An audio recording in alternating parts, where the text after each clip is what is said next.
listening to The Nasty Table, the premier source for tabletop role-playing actual play.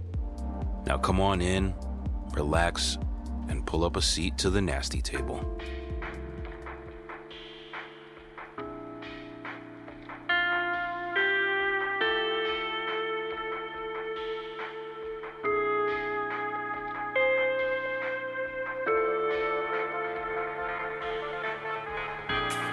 Last session on The Nasty Table, 12 gauge. You have failed to staunch the flow of blood, and now we're actually going to enter combat. You're running out of pants. Tables, there's a single chair that's there, and like a sprawling of papers. Actually, no, I'm going to run downstairs and grab a trash bag, sprint back upstairs, and I'm just going to start throwing everything in that office into the bag. He's bleeding out really bad. There's a baby in the house. Leave the baby, take Gonzo to a motel room, get him stitched up there. Hey, Gauze! You are going to begin to try to pry out these pellets. You feel confident that the 4 foreign objects have been successfully removed from Agent Gonzo.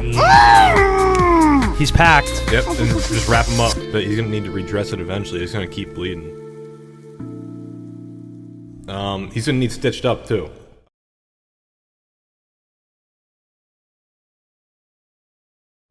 Let's get a recap of that last session then. And Tando, y'all want to do that? I miss when the teacher could tell I me didn't to get sit any engine. 80s music for my cleaning montage, and I'm a little disappointed. It wasn't so much a montage. If you guys took an hour to do it or so, it took you like 10 minutes to mop up his blood. That's the power of love. I watched Cable Guy. Thank you. Don't thank me yet. I didn't like it. It is the magnum opus of Jim Carrey's career, with the exception of Man on the Moon. Man on the Moon is perfect. I was disappointed because I wish that the movie picked a lane. I think the second half of the movie, where he's just fucking with him the entire time and like doing like the actual thing, I feel like that hit way too late, and they should have started the actual psychological thing earlier. And if they did that, then I would have like an actual compelling psychological movie.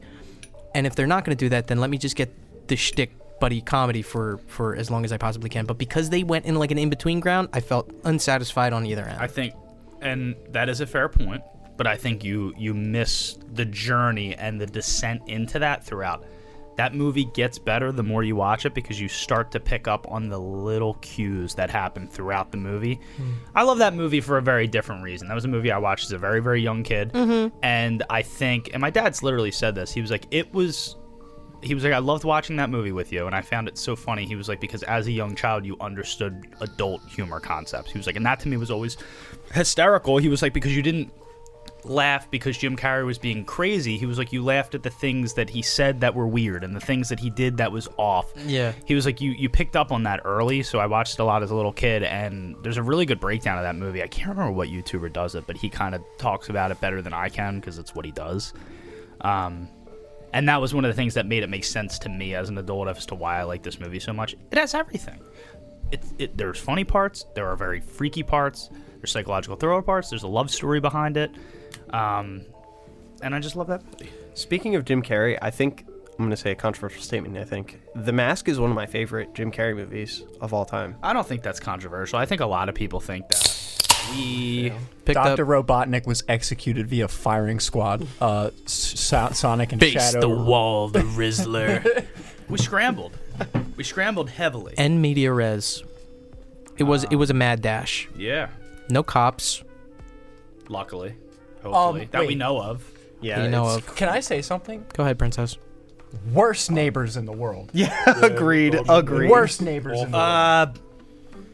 Or Best neighbors in the world? Mind your fucking business, bro? All right, touche. Some dude's out walking his dog, and he looks in through that dining room fucking window that you guys did not pull the drapes down on, and just sees like a dead body, a guy bleeding out, and even another when Joe guy went- in like a fucking maid costume mopping up blood, and he's just like fucking smoking a cigarette. He's like, fucking Winston's at it again. Didn't pull the windows down even when Joe looked you in the face and went, the window's wide the open. window, which is open. What was I going to do? I'm bleeding out, okay? No, look. This is this is a situation with surrounding circumstances of which you don't completely understand or comprehend, in which you don't know if the police, you don't know if the neighbors, you don't know if you don't know, yeah. you don't know. And more than that, like, I'm the last person who needs to say this. Don't ever fucking make an excuse for what you did during a fucking session like that. Someone says, "Oh, why didn't you think of this?" Because I fucking didn't. Because I was gonna fucking die. I was bleeding out. You played your fucking character. We missed so much shit, and that's okay. It was fine, and I knew it was gonna be fine. I'm just glad you were I there. called out the shed. That was the only thing I was like absolutely terrified of. Yeah, I'm glad. I mean, I'm happy he chose that tractor. It's a good tractor. It's a great tractor. And The S100 riding mower by John Deere is one of the most like supreme Sought tractors. after. Come on, if you're not counting Dixie choppers, but that's a conversation for another time. You know. I wouldn't. How big is his yard for him to need a riding mower? I'd say he's got a fairly decent front and backyard. Yeah. If you had to put a value, if you had to put a zestimate on this house, Did you know that the John Deere green is trademarked? In 2019 or in 20? Chicago in 2019. This is pre-COVID, 135, 140. It's a nice home. it's a nice home. It's not bad. I mean, you could see COVID you got inflation, the, you got that's a the layout. $350,000 house. It is a one, two, It's a 4-bedroom 3, 4 bedroom, 2.5 bath. with a backyard and a shed. That needs a riding mower. Yes. That's a beautiful home. Needs and wants are two different things. My dad has a riding mower. I don't think he has a big enough yard to need it, personally. But he has it, and he likes it. He has a cup holder. He cracks a Budweiser, and he rides around. Does he Listen do to it because he AC/DC. enjoys the riding No, mower? My dad's like a Styx and Jimmy Buffett guy. Hell yeah. John Deere owns the rights to that color. Yeah. They own. So how do you enforce that? Yo, you know what else they do? Is there like a popular case of that ever coming up? Did you know if you have a problem with a John Deere motor, you cannot fix it by yourself. You have to go to a John Deere dealership. That's like most They have cars, it. though. They have it like code locked, like they do for cars. Like they have like a computer lock on it that you can't fuck with it. You can't touch it. You know, That's so crazy. it's horrible. It'll actually make you infertile if you try. Yeah, it blasts your dick off. from touching the What year was the right to repair passed? Was it? That's It's not. very I don't think it recent. has been. That in Europe it has. Yeah. not Oh, here. the right to repair isn't. Yeah. What the fuck's that? It was like the whole thing about how iPhone wouldn't sell the parts to replace iPhone parts. So like you couldn't fix your own phone. You have to take it to the Apple store.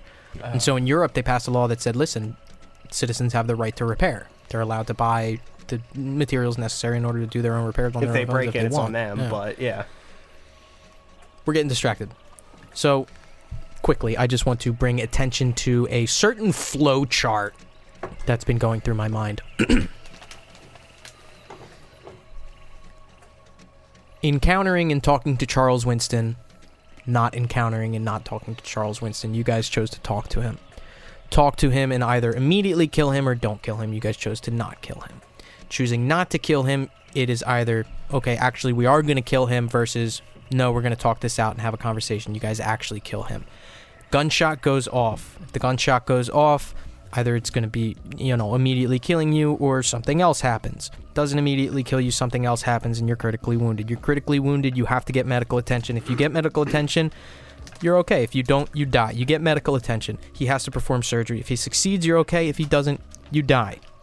He succeeds and you're okay. You're okay. I just want to bring light to a series of roles, and it is, I have a counting stack of it right now at 6 roles, which have been critical in order for you to survive. And they've all succeeded. Is it me? Is it God? It is not. I have no control over this.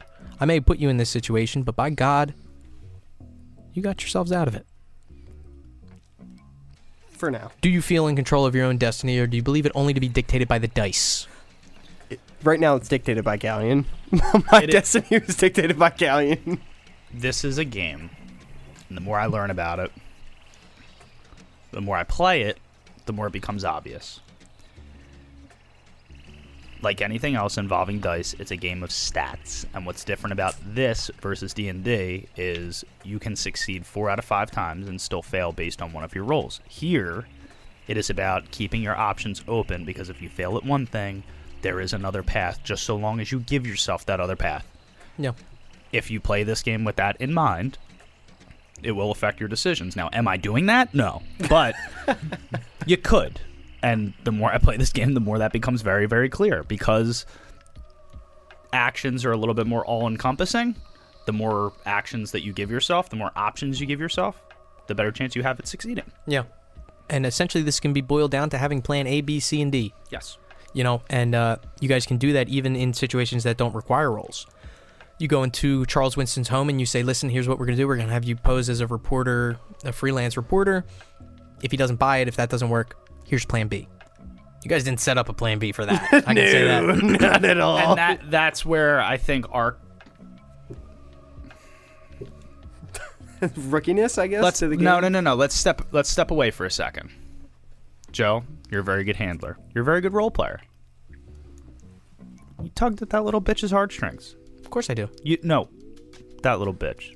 Of course I did. You played a very specific hand with him, I know exactly what I did. and I think you would have played that hand a little bit differently with me. I would have played that hand differently with every single 4 of you. I know, but I think you knew.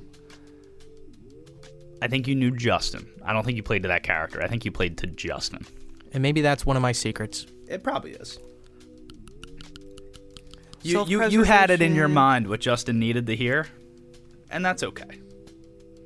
Although a child would have been burned at the stake in this game had it been you on the other seat. None of us. Us 3 don't have kids. That situation gets handled very differently by you and I than it does with him. Yeah. Oh my god, you're talking about the characters. Oh, Jesus. I was like, You congratulations. didn't know about Tando's child? No, I didn't. You didn't know about his baby mama? No, I didn't. Oh, Felicity, yes. Yes, Yeah. Felicity. That bitch from the corner. Little baby dice. I mean, To his credit, he didn't know about it until it was like 12. do you want to tell them how you guys handled this scenario yet, or do you? Want Oh, to we wait? went scorched earth, yeah. Really? If I remember right, we just basically just like staged a. There's a technical term for this I've found recently. It's called family annihilators. It's when someone just goes ape and kills their entire family. Oh, God. Yeah, so we staged that. They and- killed the wife, they killed the kids, and they killed him. Sick, dude. Yeah. And they made it look like he And went on yeah, a rampage. we like put the gun in his hand, had him like shoot when he was dead, like put GSR in his hand, so everything like They that. did yeah. the WWE guy. Yeah, they Benoit Yeah, the kid. Benoit. It was Yep. Benoit's situation, yeah. Play the theme. So, within a drab and dreary motel room, Gallion and Gonzo find themselves pushing back death. Gonzo, through the help of Gallion, has earned another day, but the completion of Operation Dawning Lambs still stands before you.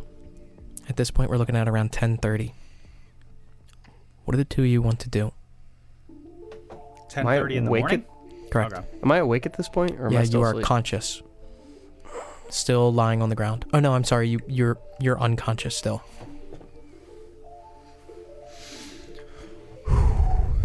Gallion. All right. I am.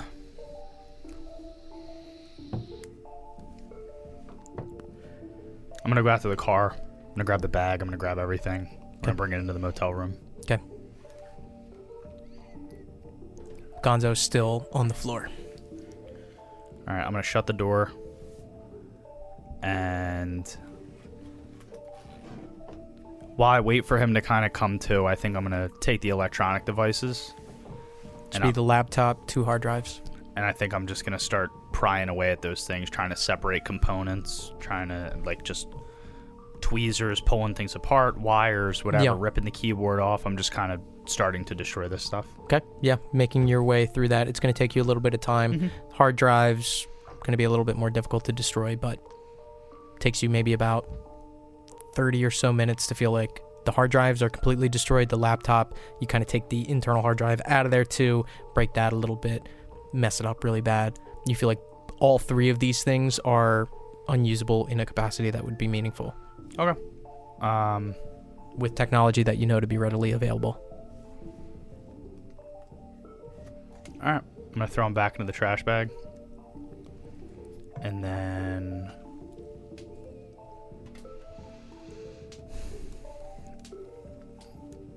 all that paper.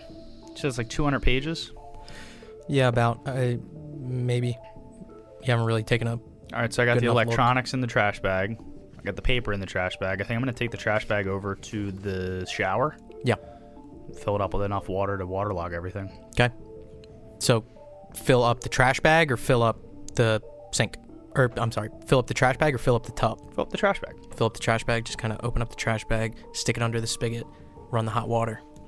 Begins filling up. Once it gets to a point where everything is saturated, but it's not too heavy to carry, I'm going to turn the water off and I'll seal up the bag. Okay, easy enough. At this point, maybe 45 minutes has gone by. I'm going to come out, set the bag down. I'm try and smack him awake. Yo.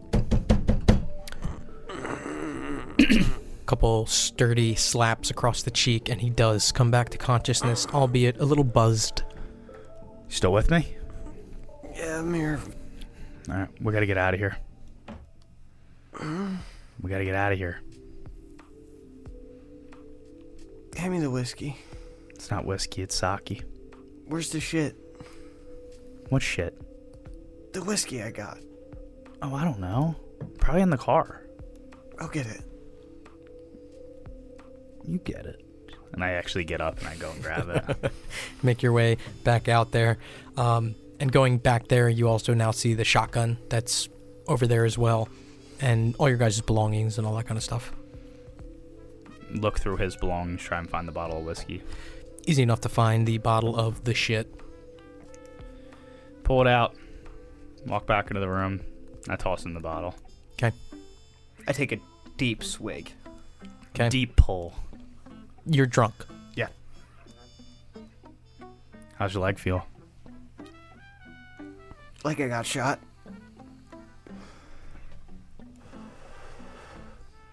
We gotta get home. Yeah, I can't fly on this. I mean, it's your plane at the airport. I don't... It's Delta Greens. Greyhound? Where are you heading? Home. Where's home? Where are you going? Baltimore? Alright. We can probably converge it. I mean, I know there's one in Philly. You can probably take one from Philly down to Baltimore. I can stay with you for the majority of it. You mind if I get off first? I mean, there's probably a stop before that. We could just split up. Yeah. Alright.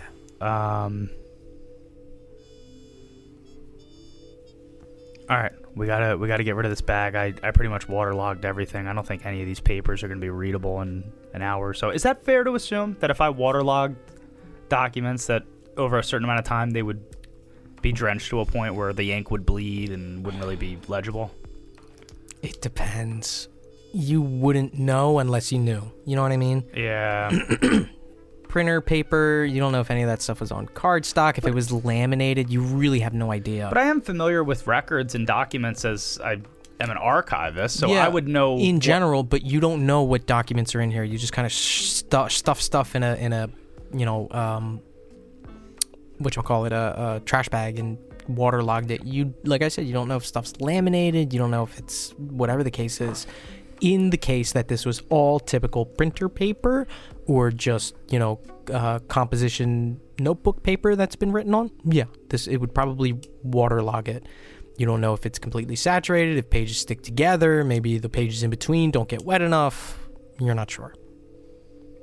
Like I said, you don't know unless you know. All right. What'd you do with the stuff? What stuff? Documents and shit. It's in that bag. I waterlogged everything. I took apart the computer. I took apart the hard drives. I wanted to read some of that. I think the less we know, the better right now. That's what they say. Yeah. And feel free to dig through the mud.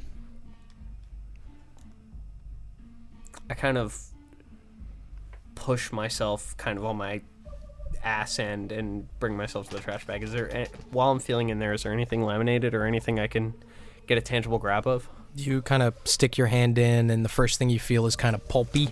Yep. A lot of this stuff is all waterlogged. You kind of rub your hand around, but no, it looks like this is all strictly paper material.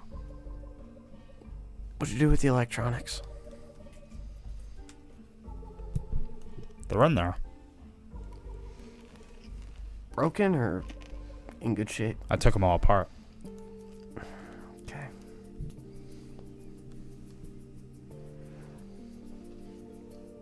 Let's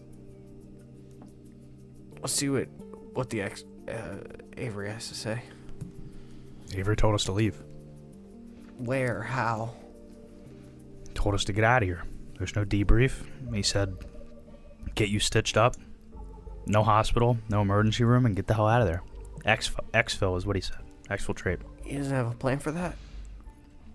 After you told him I got shot? He didn't say no. Just said, get out of here.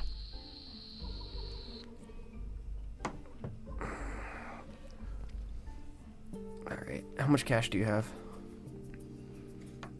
Let me look.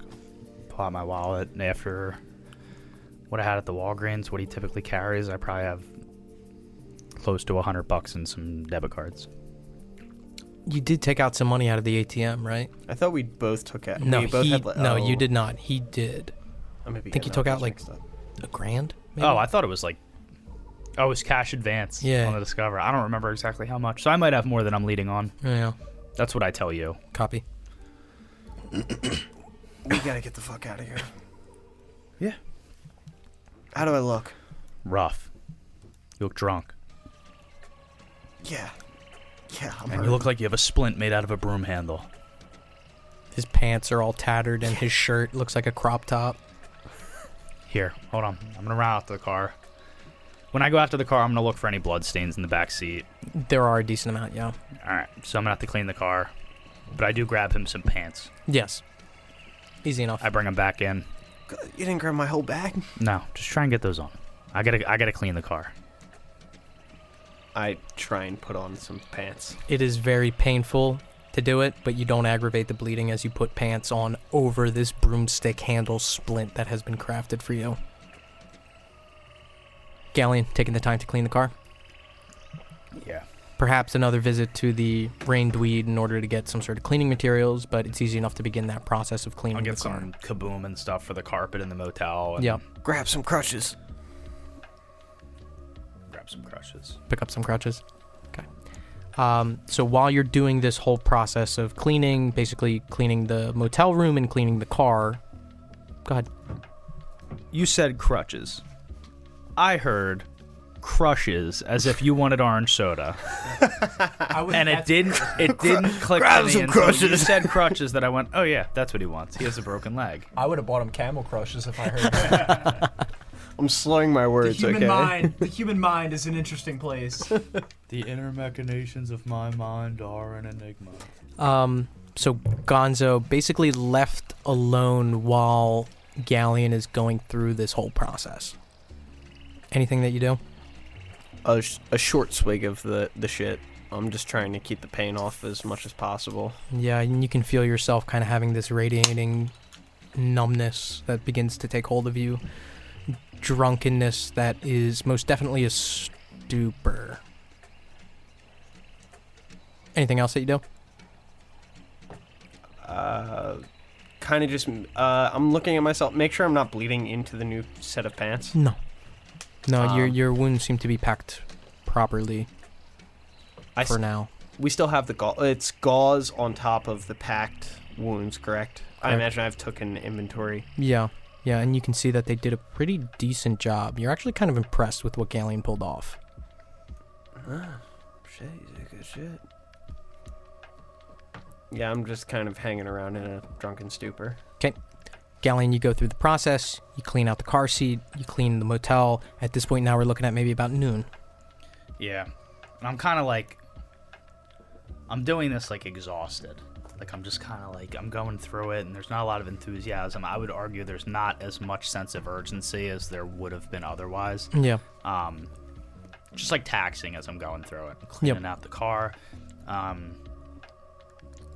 Very much feels like I've had to do a lot. It's becoming overwhelming. Yep. But once I get the car, I think satisfied, I'm going to go into the motel, kind of tell him to make some room so I can tackle the carpet.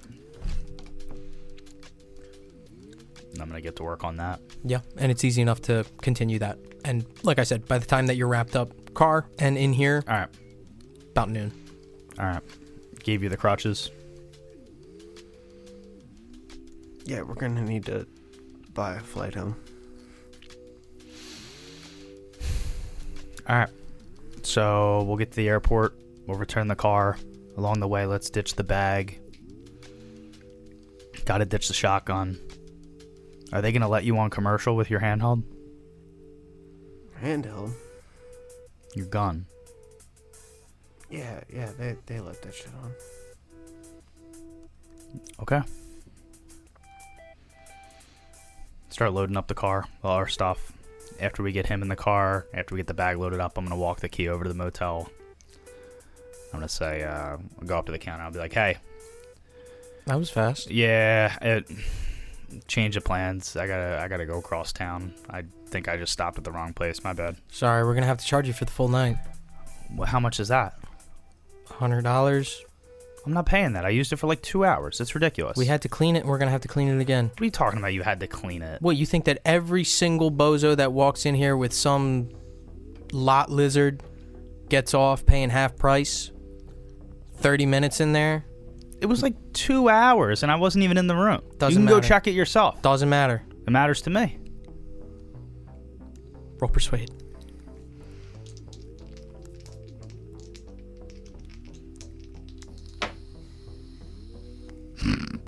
$26 on a 40. 26 on a 40? I'll give you $20 off. I shouldn't even be doing that.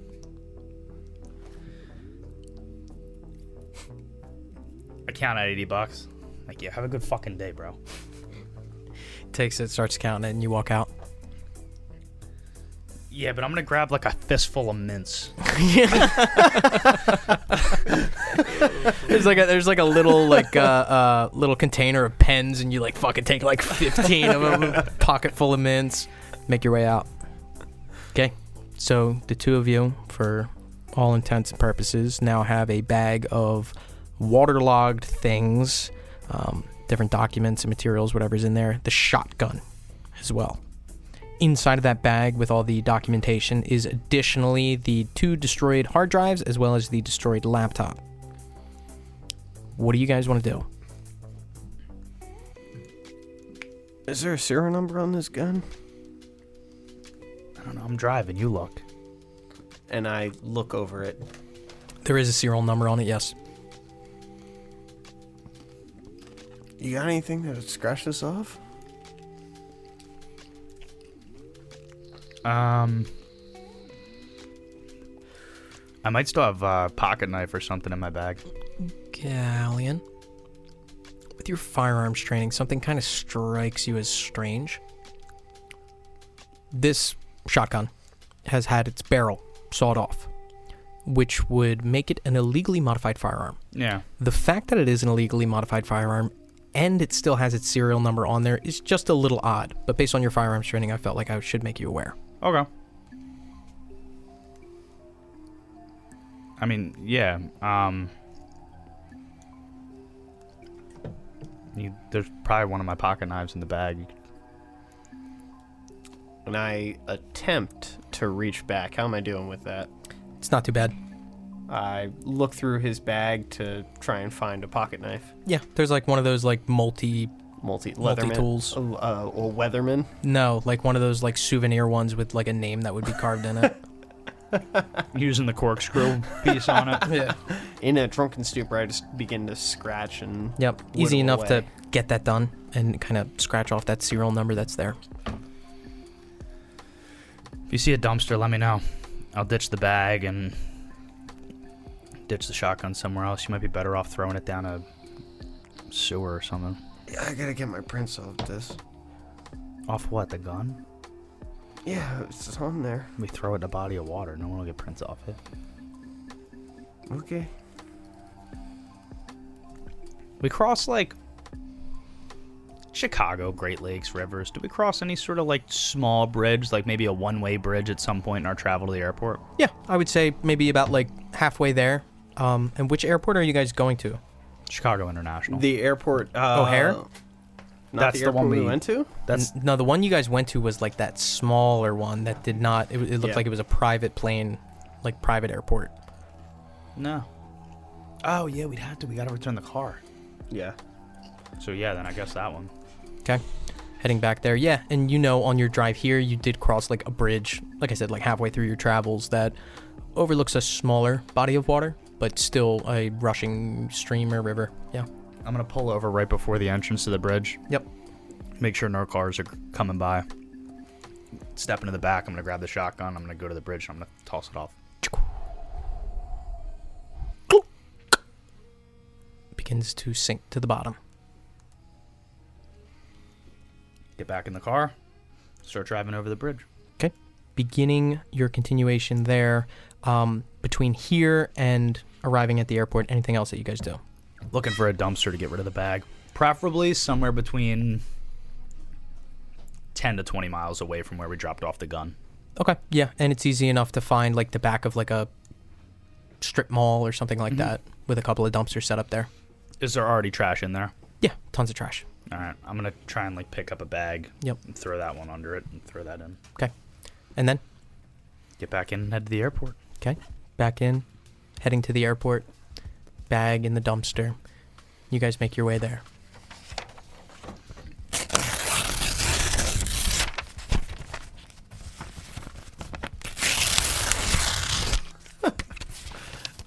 That's concerning and relieving at the same time. Heading to the airport.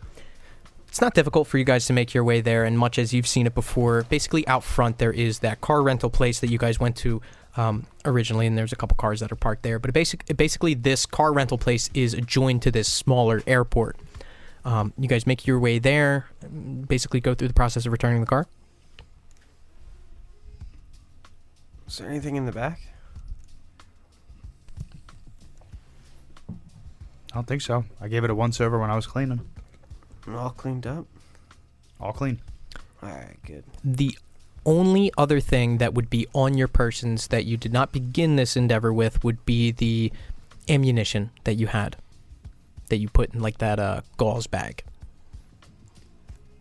Throw that out in the nearest trash can. Easy enough. Drop it right in there. Okay. Let's see if somebody can fly us back in my plane. What? You know, somebody could fly us back.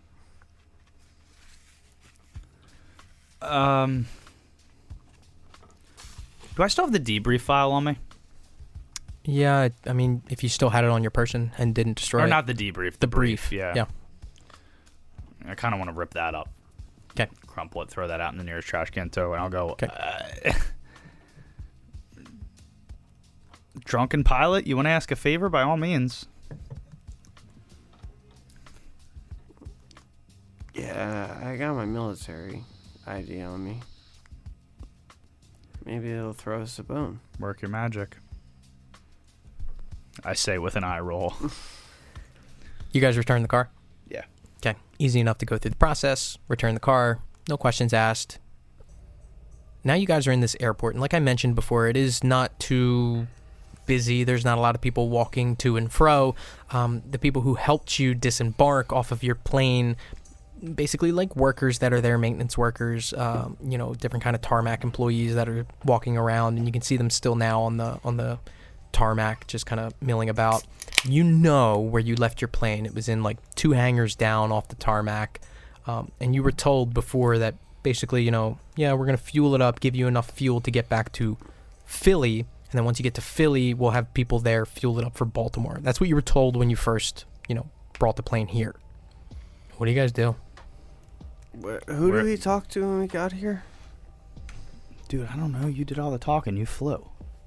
We talked to a receptionist or something, right? We rented the car.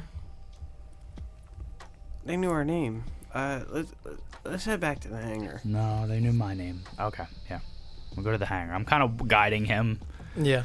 And Fucked up. he's crutched. He's making his way there, and the pain itself has kind of subsided a little bit as you're in this drunk stupor, making your way to where? The hangar, you said? Yeah. Making your way to the hangar, you come out, and like these automatic doors open out into the tarmac. The sun hits you, and you can see people milling about on forklifts and different kind of vehicles there, making a left off to couple hangars. The one that contained your plane is opened, and you can see your plane, your Gulfstream, sitting there. No workers, very, very close. Is there anybody around? As I'm kind of looking around and asking the question. Yeah, All right. looking around, you don't see anyone super, super close. Do me a favor. You think you can get the plane open to the steps? Yeah. All right, get it open. Take a seat on the steps. And I crush my way over to the Crutch your way over. the door bay, the bay, I guess. Yeah, the retractable door that comes down. All right, do me a favor. Sit on the steps. I know this won't be hard for you, but look drunk. Just whatever that means to you. Yeah, I got it. All right, I'm gonna walk to the nearest What's that entrance. supposed to mean? I'm gonna walk to the nearest part where I can access people in this airport. Okay. Civilians or what look like employees? Employees. Okay, so you kind of make your way off. Even if it's just like a tarmac employee who's, moving luggage or whatever. Just Yeah. somebody in a vest. So as you're going through, you see guys in high-vis vests, and you also look over to your right into another hangar that looks like there's like some guys in military uniforms. One of them's wearing a green beret, and they're just kind of like having a conversation with one of the employees here. But you continue on, and you see a guy who looks like he's carrying a clipboard. Looks like he's taking a look at the different hangars and like writing stuff down on a clipboard. During this time, Gonzo, you're able to get the retractable stairs down and take a seat on them? Yeah. Okay. Gallion? Can I go over to military-looking guy? Yeah, look, stepping over into there, and you can see it looks like there's 3 military-looking guys in different kind of military fatigues. One of them's wearing a green beret, and they're speaking with what look like one of these high-vis wearing vests. All right. High-vis vest wearing employees. I'm going to walk up. I'm going to go, hey, excuse me, guys. They kind of look over. How you doing? My name's Pierce. The guy in the high-vis vest is the first one you see, and he kind of reaches out, shakes your hand. Yeah. I got kind of an interesting scenario. Believe me, if this sounds ludicrous, I get it. I'm not military. But my buddy over there, ex-Air Force pilot, we were out here visiting, actually. I think he was trying to impress me or something. He flew us out. It was really, really cool, to be honest. We were doing some bird hunting over at the East Falls Goosery, and in a, crazy hunting accident, he winds up getting some buckshot to the leg. Yeah, pretty concerning stuff. I know. We got him all patched up. He's good. He's stable, but he's not a big fan of painkillers, so he's been drinking pretty heavily to kind of numb himself. Make a long story short, he's not fit to fly a plane. And we got to get home, by end of day, essentially. We both got to get back to work. Is it completely ludicrous to ask that someone could, maybe operate the plane, just get us back to Philly so I could get him on a Greyhound, get him back home? Roll persuade. And all 4 of these guys seem to be like listening intently.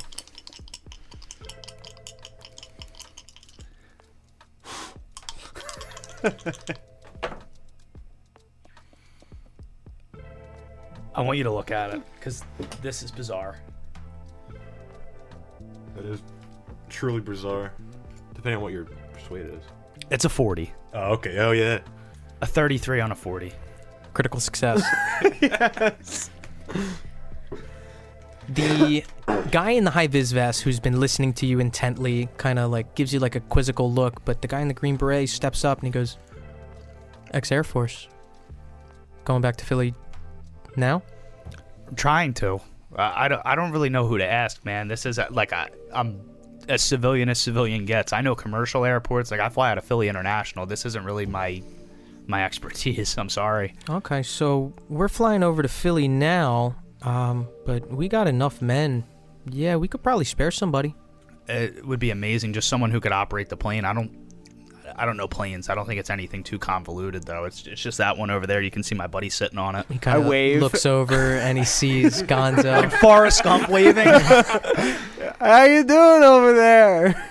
Yeah, it's a Gulfstream. I got guys that can fly that in their sleep. Yeah, you got it. I'll send you a guy.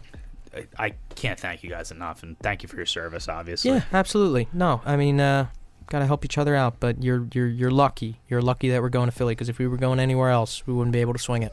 Totally get it. And again, I appreciate it, man. Thank you. All right. Is he fit to handle pre-flight checks, or? I'm gonna be honest with you, man. I would treat him like any other passenger who had a little too much waiting for their flight. All right. Let me ask you this. You say he got winged. Is he good? You guys went to a hospital? Yeah. No, we got triage. We can get a medic up there just to kind of take a look.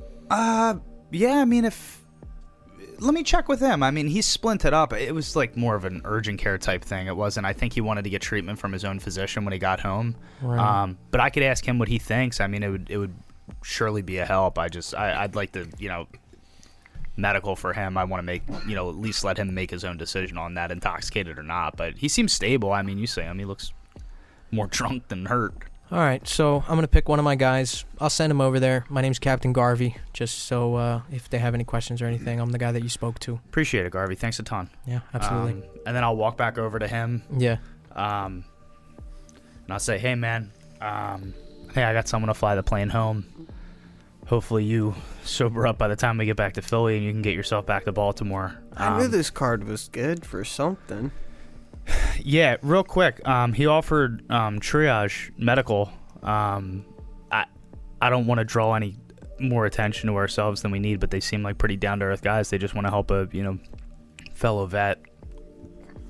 I mean, if you want them to take a look, and I know I didn't do the best job, but they might be able to get you some help. Military guy? Yeah, I want some help. All right, I'll go let him know. So I walk back over, and it looks like he's having a conversation with somebody, and turns back around to you. Hey man, he said he'd appreciate any medical any medical looks he could get. I think he said something about trusting military guys a little bit more than the urgent cares out here. So yeah, we'll send one of our medics over. Awesome, appreciate it. Yeah. Gives you a nod, and you kind of walk back over to Gonzo, and a few minutes pass before two uniformed military officials step up. One of them looks like they're wearing just classic green fatigues. The other one looks like they're wearing more grayish green fatigues. The one in the green fatigues has a bag slung over his shoulder, and he steps up. You got hurt, they said? Yeah, I got winged a little bit. Yeah, I was telling him how we were at the East Falls Goosery, and we're not really sure where it came from. Just someone who probably shouldn't have been on the property hunting anyway. And fucking idiots out here, man. I don't know where they're looking at these vests. And then I told him, the medical help they had at the East Falls Goosery was more like an urgent care than anything else. I told him you trusted the military guys a little bit more than them. Crazy thing is they didn't even come over and look at me after they shot me, man. All right. Lay back as much as you can. Let me take a look at this. And yeah, I just kind of follow suit. He starts unwrapping the gauze and looks at the broomstick handles and just kind of holds them in either of his hands. And all right, let me take a look here. Tell me if this hurts. And he presses on something. Okay, all right. Yeah. And he unwraps some more gauze, kind of takes a look. Well, they packed it nice enough. You're going to have to get this stitched when you get home. How far away do you think you are? I'm in Baltimore. Baltimore? All right, and he looks over towards Gallion. When he gets back, he's got to get that patched up. Yeah, I gotcha. All right, I'm going to give you a nice splint. We're going to rewrap this for you. I'm not going to repack it just because... yeah. How's it look, Doc? He looks up. He goes, you're lucky to be kicking it, and I'm glad you're feeling good. And he wraps it with some fresh gauze and looks like he gives you a nice, actual, decent splint. Puts it up. Hey, question.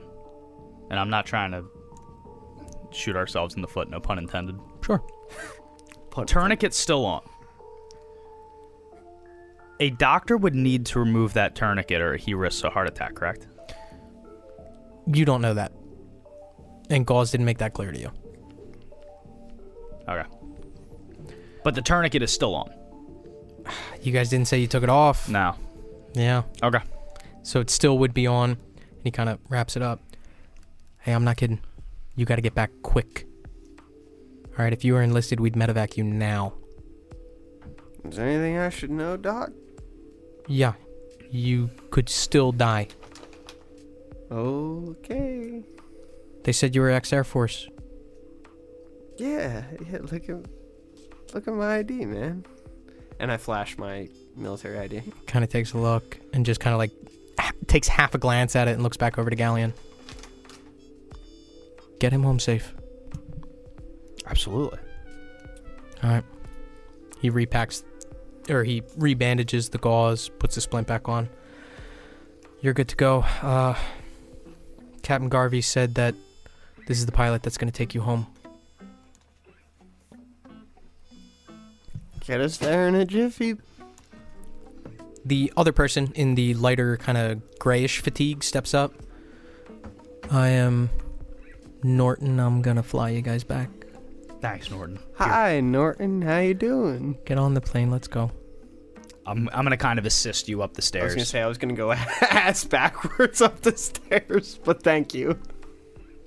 The medic kind of steps to the side as this person, this man, and you can see it. It's kind of like a receding hairline. Looks older, maybe like 40, stepping up the stairs of the plane, getting on, and making their way towards the front of the cockpit. Where did both of you guys sit?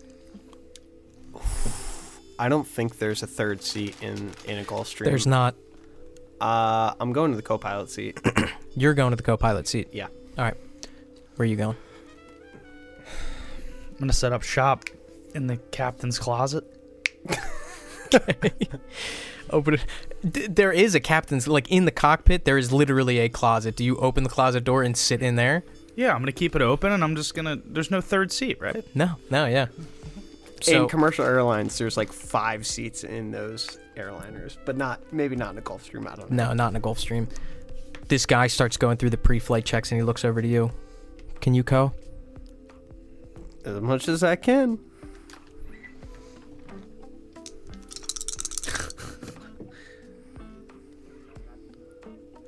Hey, and he looks back towards you. Have you ever flown on one of these? Just once, with him. All right, get our buddy somewhere comfortable. You're my co. Are you sure? I'm 100% sure. This guy's whacked out of his mind. Sorry. All right. Come on, man. Let me get you somewhere comfortable. I'll kind of walk him back. Come on, man. Listen. When I get him to the back of the plane, Yeah. just listen to me carefully. Mm-hmm. I don't think I've done you wrong yet. I really hope you remember this conversation. My fiance is a nurse. When we get to Philly, I'm going to get you to my house. I'm going to get her to patch you up. But I need to be very, very clear. We don't know each other. And I just saw someone in distress that I'm trying to help. Get some sleep on this flight. I need you sharp when we get home. I kind of set him up comfy, and I'm going to go to the... Aye, sir.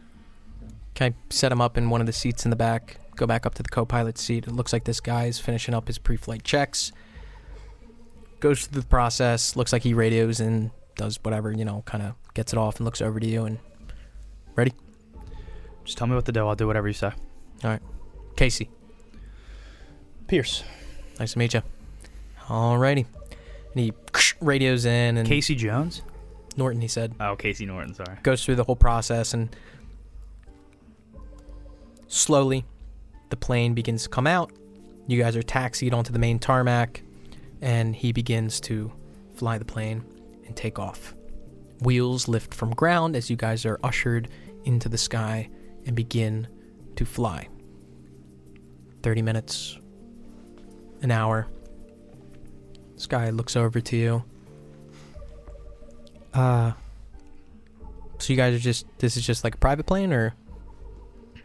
It's his. He's a buddy of mine. Met him through work, and he was insistent on taking me hunting. Never really been hunting before. So I was like, hey, what the hell? And figures I'm so afraid of guns, he winds up getting hurt. This is it's a special airport. I don't know how you guys got in here. What's special about it? Nothing. I've always wanted to meet tourists, that's all. Tourists?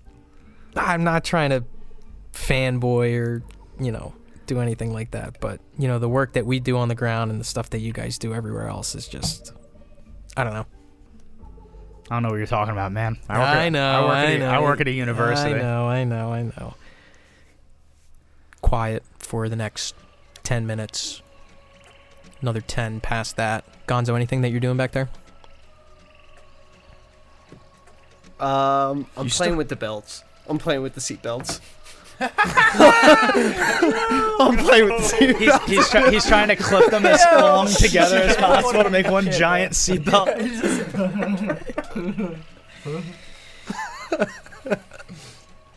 But for the sake of brevity, the rest of this flight goes by. 2 hours and 15 minutes go by before you guys touch down, and Norton looks over to you and says, well, we're here. Hope it wasn't too bumpy. Not at all. I appreciate the help, man. Thank you so much. Yeah, absolutely. Gonzo, roll Constitution. 85 on a 65. Still as drunk as you started. Fuck. Wheels So touch ground as you guys land in Philly International. You guys are ushered off into a separate hangar, and Norton kind of stands up. Well, glad I could be service to you guys, and if you need anything else, just you know, let my captain know. Gives you a nod. Scurries off. I appreciate your service, officer. And he lowers the stairs. Stairs go down, and he kind of shuffles off quickly, and you can see him, and you're still sitting in the co-pilot seat, and he kind of runs across the tarmac. Looks like he's heading into another hangar. What do the two of you do? All right. I finished playing with my seatbelts. Grab. You look over to see Gonzo twisted up in 20 different seat. He's connected. He took the seatbelt from the front of the plane to the back of the plane. It's a minefield back here. He's got the fat extenders, and he's. It's so bad. All right. He's tangled up in Get- the oxygen. God, I'm gonna try to get him He's on. stuck. I'm gonna try to get him untangled. Roll dexterity. He's untangled. He's untangled. All right, grab your stuff. I'm gonna get us an Uber back to my place. Do you remember what I said when we got on the plane? I wasn't even here. All right, yeah. Listen, I'm gonna get you back to my house. I'm gonna get my girl to patch you up, but you do not know me, okay? Who are you? Thank you. And in my head, I'm gonna start coming up with a story about how I found him. Okay. But for the sake of brevity, what you guys are doing are disembarking. Yes. Making your way out through the means of typical personal pilots, which does have like lowered security, so I'm not going to put you through the TSA bullshit. We get him a golf cart to the exit. Yeah, easy enough. They actually give you like motorized. What are they called? They're not called. They're not called raccoons. What are they called? Oh, rascals. Rascals. Yeah, you get him a rascal, and he takes it out to the front, and they kind of take it back. But call an Uber. And where are you heading? I'm gonna head about the edge of my block. Okay, easy enough. Get that set up and take some time for the Uber to come. Any conversations while waiting for this Uber? Oh, we can't say Uber. It's a Uber with the umlaut. Uber? Yeah. No. There's got to be something cooler. Uber? You ride? A goober. It's a goober. All right. It's a splift. No. I like that. Spliff is in different coverage areas. Philly has nothing but Spliff's in goobers. Europe. Call Spliff's in a Europe. spliff. They are greater in presence out here.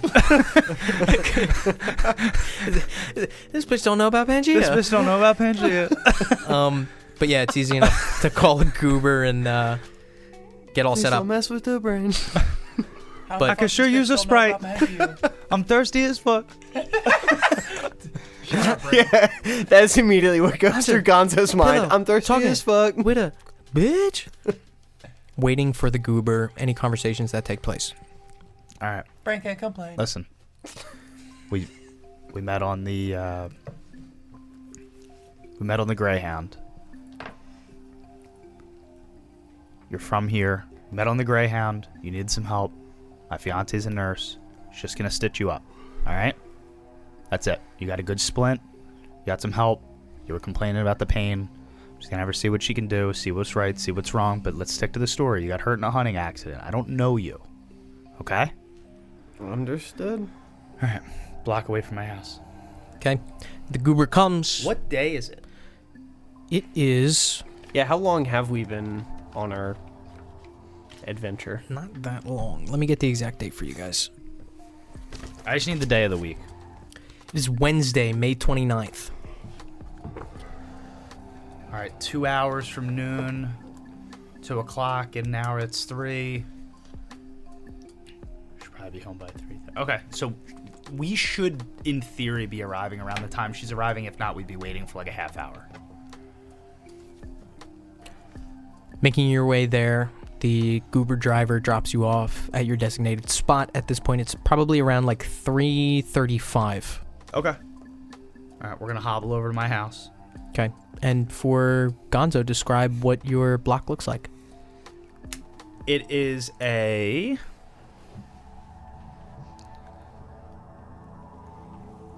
side street, I guess you'd call it. Not one of the main streets. We're not going to call it Center City, Philadelphia, but near University City. Probably, if you're familiar with the area, just over the South Street Bridge. So it's a townhouse, or I guess more like a row home, but it's tall. Okay. Brick front, normal door, 2 separated windows in the front of the house. Duplex? No, it's Okay. it's single family home, Gotcha. just smaller. Okay. And there's probably like 2 small steps up to the actual door Okay. Yep. with Bilco doors out front. Gotcha. So, guiding Gonzo over, and for the most part, he's able to handle his own. I will ask you to make another Constitution check for me. And because, well, stop. Don't read me the result. Because you failed on the previous one, I will allow you to take 10 away from whatever you rolled. A 70 on a 65. Still drunk. Bringing him up to the front door. Key in the door. Yep. Unlock it. Yep. Pop it open. Yep. Pop it open. Open the door, and you can see immediately as you walk in, Lily in the kitchen. Looks like she is just kind of milling about, maybe going through some mail, and she looks out. Hi. Pierce. Hey. Hey. Hi. We have a guest. Yeah. Hi, Mrs. Do you have your medical bag home today? My medical bag. Yes, I can get it. What is going on? Hi. Hi. So, yeah. Sweetheart, hi. Hi. Yeah. Good to see you. How you doing? Real quick. Hello. I was coming home. I got out a day early. I was gonna surprise you. Quickly, Pierce. Yeah. Met Gary here. Gary, this is Lily, my lovely fiance. Hi. Lily. Hello, Gary. Hi. Gary. Hi. Gary was on the Greyhound with me because it was faster to get the Greyhound than take another flight home. Pierce, quickly. Yeah. I got shot. Yeah, he got in a hunting accident. Shot. Yeah, he got in a hunting accident. Hi, Gary. He showed me Hi, Lily. the job that they did on him, and they patched him up but did not stitch him. And I figured we might. Stitch. Gunshot wound. Yeah. If you're able, I felt horrible. He won't take painkillers, so he's been drinking the whole ride. I don't believe in him. He's been drinking the whole ride. They're real. Bring him in. Yeah. Okay. Thank you. Clear this table. Yep. Got it. I'm going to get my medical bag. Thank you so much, darling. She I appreciate walks you. off into the other room. Hi, Gary. She walks off into the other room. What do you do? Start neatly clearing off the table. What do you need from me, Pierce? I'm gonna have you lay down on the table, buddy. And then we're gonna get you home. All right. So I'm taking the placemats and the. Can I sleep here? No, absolutely not, buddy. No, that's not gonna happen. But I am gonna have you scooch up. I'll help you, and I kind of get his butt on the table, and I'm gonna have him lay down, and Lay I'm down. gonna kind of start rolling up his pant leg. Yeah. She comes in and she's got the bag kind of slung over her shoulder, and she's like, I wish I would have put the leaf in this table. I told you we had to put the leaf in this table. You're right. I'm sorry. Yes. I didn't expect. Warm water. Go put it in one of our Tupperwares. Got it. Hi, Gary. Hi, Lily. I'm going to hurt you a little bit. Is that okay? It's gonna have to be. Okay. All right. Let me take a look.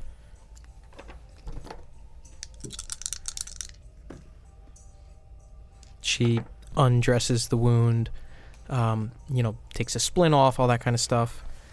She kind of begins going through processes, and she's like pressing on this one part, and she goes, "Does that hurt?" Oh, yeah. Okay. Your leg is broken, Gary. Oh, I wasn't expecting that.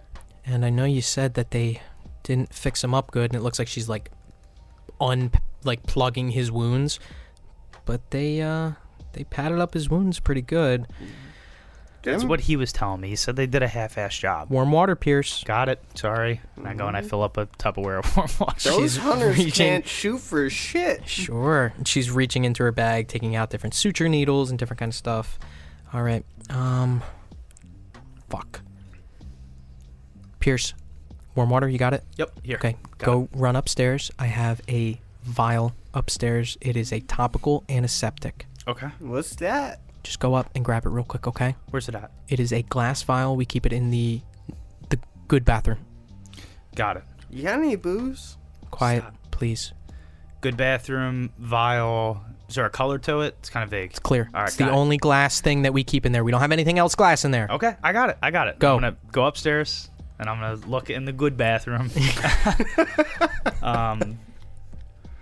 The good bathroom has a sign that says, like, wash your...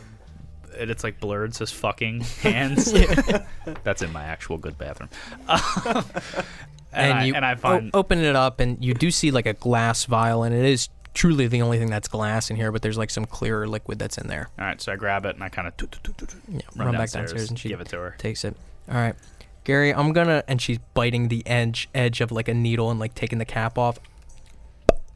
I'm gonna give you a little bit of numbing, and she pulls the syringe full. She Oh, you flicks meant the tip of it. anesthesia. What's that for? Topical, antiseptic, and anesthesia, sweetheart. Please. Can you go in the other room? What, upstairs? I don't care. You brought a bleeding man into our home. You did. Okay. Go. Yeah, I'm got not it. bleeding Okay. that bad. She has the needle and kind of puts it right on the edge of one of your cuts and pushes it in just a little bit. And she takes out a needle, and it looks like it's like a curved needle with like a little bit of serration on it, but it's got like this purple wavy kind of thread coming off of it, and she begins to stitch you up. And it's kind of quiet for a second. Do you actually leave, or do you kind of like post up somewhere? I go just out of her eyesight, like up the stairs, but I'm kind of like standing at the edge, like listening to see if he says anything stupid. I think what I will say is now the gravity of what I've done is starting to set in, and I'm like what was I thinking? If he says one fucking stupid thing, he's drunk.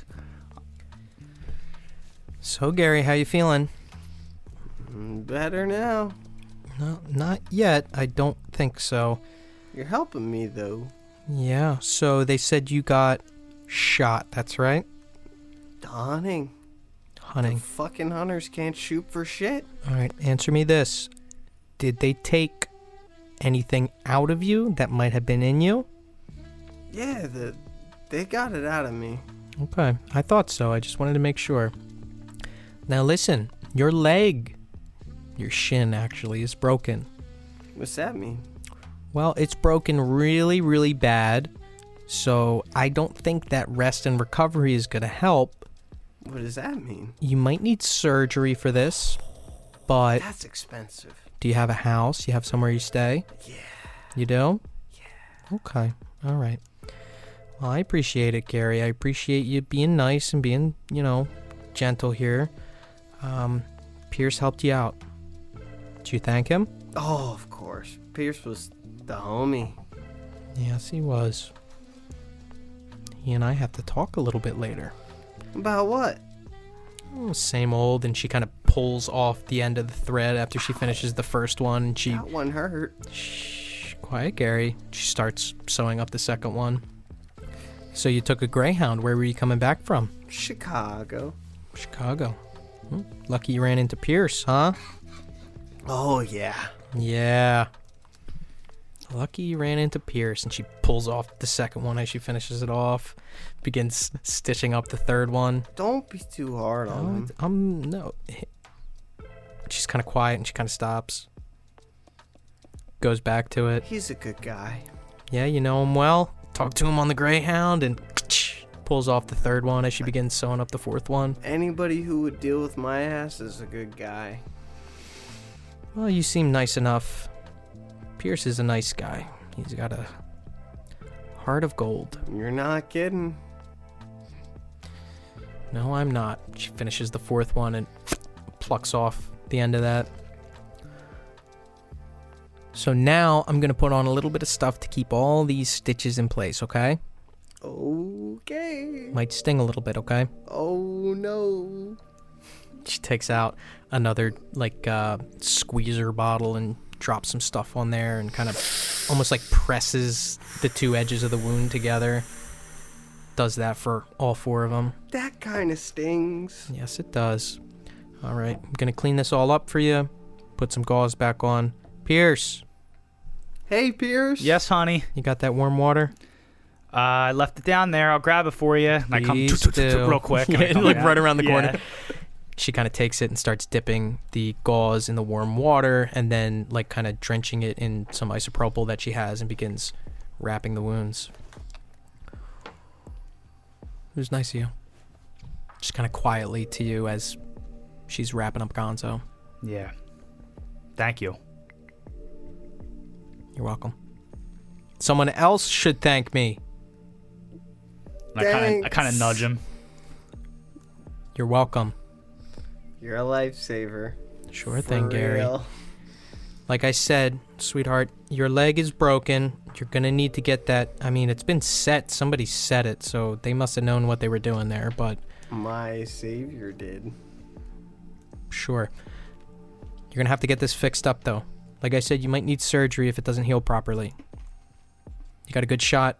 Take week and a half of just straight rest. If it's still hurting to put, pressure on it, we're going to have to take another look at it. Go to whoever your, primary doctor is or whatever that is, okay? Okay. Are you local to the area or are you somewhere else? I'm out of Baltimore. Baltimore. Okay. Yeah, I mean, I'm sure you have somebody out there. She finishes wrapping it and putting the splint back on. She looks over towards Pierce. I know Well, that. Gary, yeah, like we talked about, I will call you an Uber, and we'll get you back to the Greyhound station, okay? Sounds like a plan. Awesome. I'm going to call that right now. Great. Thank you again, honey. Really appreciate it. I'm going to go and call that Uber. She kind of gives you a halfway smile and roll human intelligence. Shit. I tried to help, homie. It's going to be an 83 on a 52. Can't read too much into it. Can't get myself out of trouble when it counts. Nope. Do you stay here or do you head outside? No, I don't need to physically call. I'm just going to kind of get in the app for Yep. someone else, pick up at our location For where? for the Greyhound station. Oh, you're actually sending him to the Greyhound station? Yeah. Okay, all right. He can't fly. I don't know. I don't know what your plan is. I don't know what's lie. I don't know what's real. I don't know. Am I Lily or am I Joe? I don't know. But yeah, so you plug in, pick up here for the Greyhound station. Handicap accessible. Copy. Uber X getting called in. Gonzo, one more Constitution check. Whatever you roll, you can take 20 away from.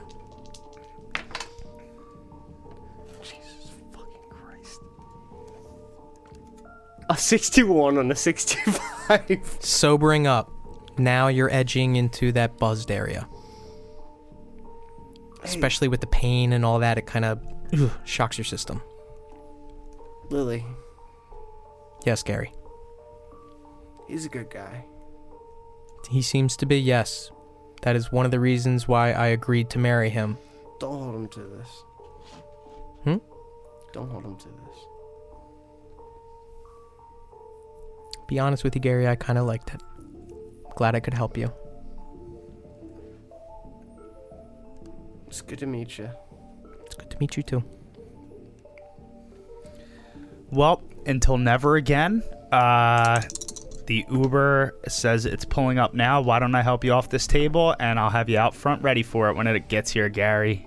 Glad I could help you. It was a pleasure meeting you. Come on, buddy. Fella. Let's go. Yep, gotcha. All right. Bring him outside. Yep. Uber does pull up rather quickly. I'm going to help him into the car. Yeah. Make sure he has his belongings. Yep. And, I kind of turn around. Is Lily looking? No, the door's closed.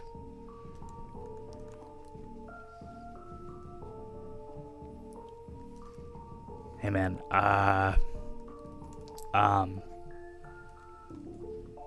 Just take care of yourself, man. I don't know. I don't know if that went well. The missus is gonna be pissed at me. That's all I can It's say. all right. Just look, man. If I don't, just promise me you'll get yourself taken care of, and if I don't see you for a while or again, just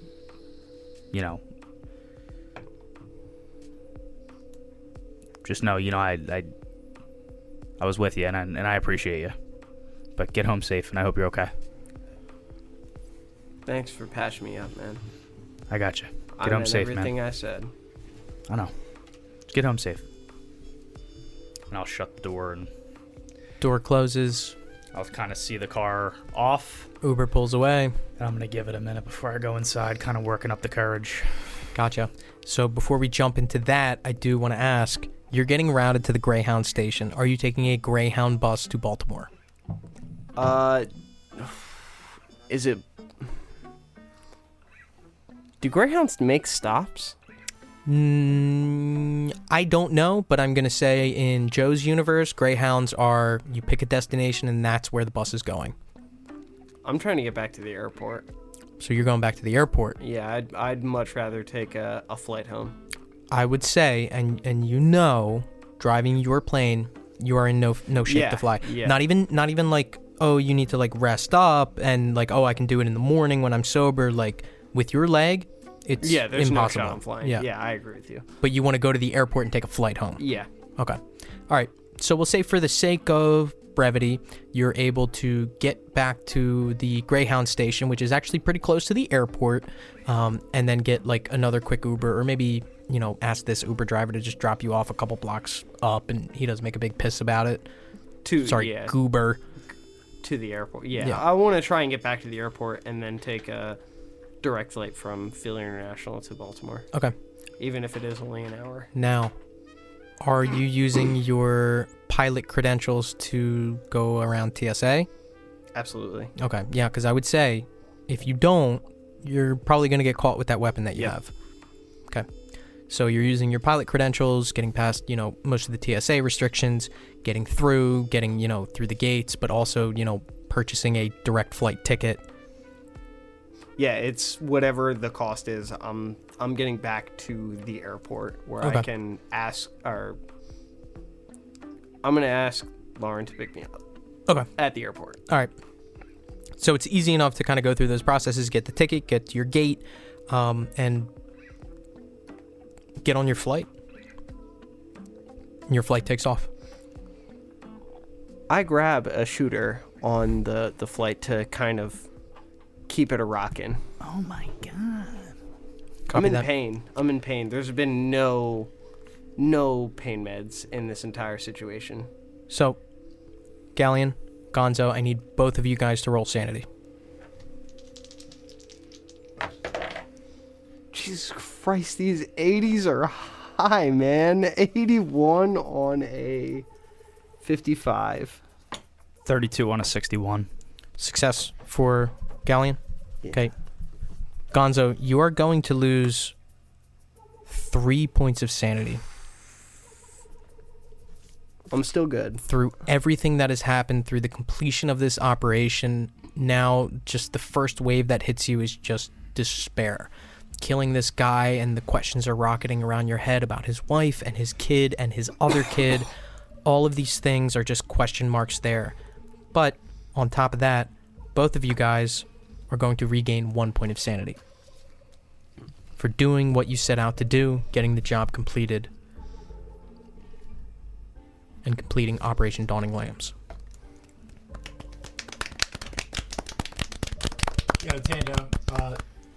Take a program point. Great job out there today. Thank you. I just really think that your role play today was like really Top good. notch. You too. You as well. You know, played, take you one- played we'll- it, that we'll- guy. we'll split one. Awesome. So, with both Operation Cauliflower Ear and Operation Dawning Lambs completed, and all 4 members of G-Cell alive and homebound, we prepare for vignettes when we pick up next session. Way to wrap up the messed up. I'm sweating for the repercussions of